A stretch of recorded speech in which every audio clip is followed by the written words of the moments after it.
Hi guys! Welcome again to my vlog. Sad to say na yung vlog natin ngayon, yung content natin ngayon is about sa father ko.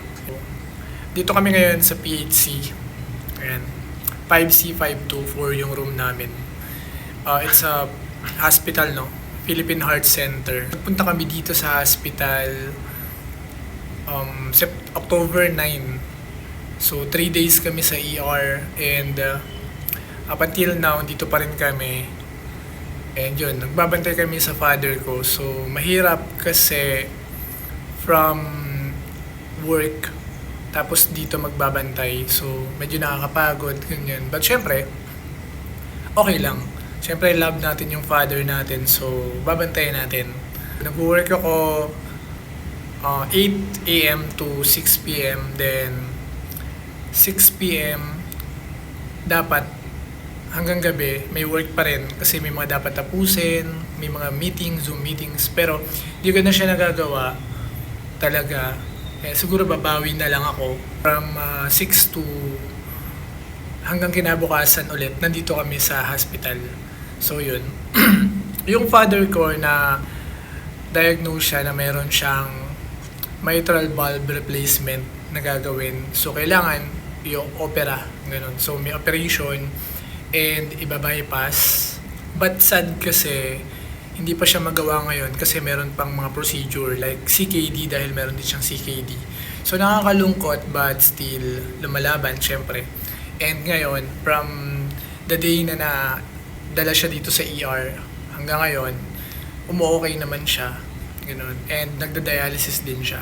Hindi lang naman tayo yung may ganitong sitwasyon and tayo naman is kaya lumalaban. Hoping na sana maging okay na and maoperahan na yung father ko. So hindi ko alam kung hanggang kailan kami dito. Pero sana wag na nga magtagal kasi magki-Christmas na, nakakalungkot. Nandito pa rin kami hanggang ngayon. But sana wag naman magtuloy-tuloy, no? So sana makauwi na agad, sana gumaling na. So pagdadasal natin. Mahalaga sa akin yung mga bawat oras na lagi ko silang kasama, ganyan. Especially father ko nga. Gusto ko naka-document yung video na to. Yun. So guys, samahan nyo pa rin ako. And nga pala guys, kasama ko si Babe. Wala siyang masabi. Andito kami sa terrace. So papakita ko rin sa inyo yung hospital. Pero hindi lahat. Dito lang siguro sa labas. So, dito kami sa terrace. May terrace kasi yung room nila papa, naka-private siya. Andito kami sa 5th floor. Last night, dumalo dito yung mga friends namin, yung mga kasama namin sa work. So, nagpunta sila. So, thank you pala sa pagpunta sa mga co-work namin.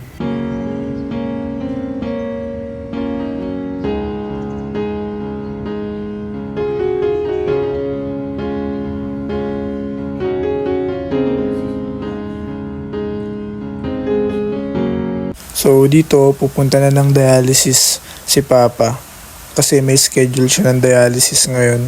Hindi naman lagi yung dialysis niya pero nung una-una kasi sa loob ng isang linggo 3 sunod-sunod na araw. So ngayon malakas siya kasi kaya naman niya talaga, malakas yung katawan niya and yung mga complications ang sabi ng doctor is magiging okay kasi kaya naman daw. Like yung kanyang kidney, 90% nagpa-function. So, hindi rin mahihirapan. But, para ma-sure, kailangan kasi i-dialysis siya para matanggal lahat ng toxins. And yung ibang dapat natanggalin sa kanya. Eh, yung sa lungs naman ni Papa, still ginagamot naman. Last visit ni Doctor kanina is, ang sabi naman is okay naman daw yung lungs niya. About the sputum test naman is negative naman, so wala namang nakita. And kailangan din niya na i-CT scan sa kanyang lungs. Kita nyo naman, nakakatayo, ang lakas, diba? Ganyan si Papa, malakas naman yan siya. And hindi naman din bumababa talaga yung timbang niya. So, kayang-kaya naman din talaga. Nung una, medyo takot lang siya sa may dialysis pero kaya naman niya and nakakaluwag din naman talaga ng paghinga para niya. Sa akin, solid dito sa PHC kasi lahat ng doktor nakatutok talaga sa kanya. Actually, meron siyang 7 doktor and pinaghahandaan yung operation niya and every hour nagpupunta sa kanya yung mga doktor and mga nurse. Tutok naman sa kanya lagi. And si Babe naman, si Mama, saka si Kian, And yung iba kong pang kapatid, kapag ka meron silang time na pumunta dito at makaliban ng work, is nakakapunta naman kahit papaano.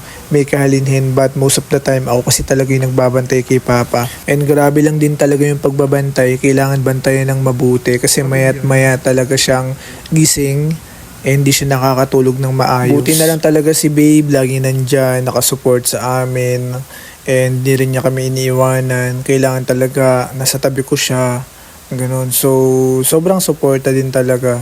Very thankful ako. And yon sa family niya, kay tita, na nagbibigay din ng help kahit papaano. Sa mga workmate namin, sa mga friends, thankful kami kasi pupunta rin sila dito and nagbibigay ng time para kay Papa. And sobrang lalaki ng mga tulong na binibigay po talaga nila. Actually, this is from day 1, October 8, October 9, hanggang ngayon, October 26 na, still nasa hospital pa rin kami. So, ganun na nangyayari sa buhay namin. Everyday, work hospital ako, work hospital. Mother ko, lagi nasa hospital lang siya kasi hindi niya maiwanan si Papa. So, nagpapahinga lang kami ng konti sa condo, then bumabalik din kami after, like ligo lang, ganun. And in case na may kailangan, agad-agad pupunta naman din talaga kami. I don't know sa mga next vlog ko kung paano ko ipagpapatuloy to kasi medyo pahirap ng pahirap yung sitwasyon. Hindi ko rin alam bakit ko dinodocument to. Only God knows when matatapos to. Basta kami ginagawa namin yung best namin dahil mahal na mahal namin ng Papa. And gusto ko pag natapos na, pag okay na siya, makita niya to. Makita niya na hanggang dito, hanggang sa pinakamahirap na part ng life niya, nakasuporta kami. And mahal na mahal namin siya. Good morning. Andito na kami ngayon sa condo. 3 a.m. kami umuwi from PHC. Kasi si Papa, sad to say, na ICU na siya.